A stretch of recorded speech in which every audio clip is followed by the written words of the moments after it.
એટલે કલેક્ટરની તાકાત એટલી બધી છે. મને ખબર છે ત્યાં સુધી કોઈ પણ પોસ્ટ કરતાં કલેક્ટરની પોસ્ટમાં જબરી તાકાત, મજબૂતાઈ બહુ હોય છે. હવે તમે કેટલી વાપરો છો ને કેટલી નથી વાપરતા એ તમારા ઉપર છે. કલેક્ટરની તાકાત તમે કેટલી વાપરો છો ને નથી વાપરતા એ તમારા ઉપર છે. કે આ બધી ચિંતનનો વિષય છે કે ભાઈ તમે થોડુંક વિચારો. હું કાયમ સ્વાગતમાં કહું છું, આ તમે સ્વાગતમાં કરી નાખો છો તો એ પહેલાં કરી નાખો તો કેટલો આનંદ થાય.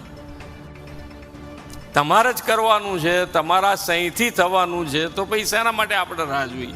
તમે જે કાર્ય કરો છો એને તમે 15 દાડે દિવસે રોજ જુઓ સાંજે તો અતિ ઉત્તમ. ના જોઈ શકો 15 દાડે નહીં તો મહિને તો જુઓ કે તમે આખા મહિનામાં શું કર્યું, કેવી રીતે કર્યું, કોને જવાબ આપ્યો, કેવો જવાબ આપ્યો. આપણે કહીએ ને કે ગમે તે એક જણ કે 2 જણાનું આવે કંઈક એવું એટલે તમારા આખા ડિપાર્ટમેન્ટનું ધોઈ જાય, બધાનું ધોઈ જાય, તમારું ને અમારું બધાયનું.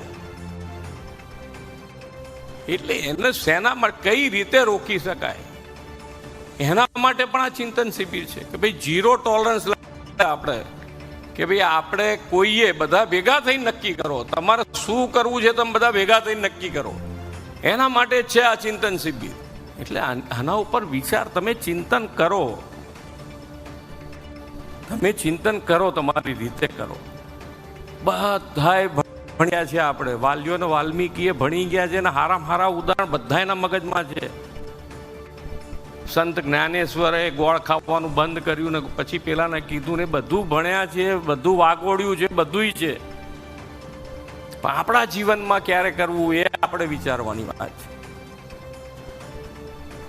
સારી રીતે કરો ને. શું તમને તકલીફ શું છે? અમે બેઠા છીએ, અમે તો કેટલી વખત કીધું છે.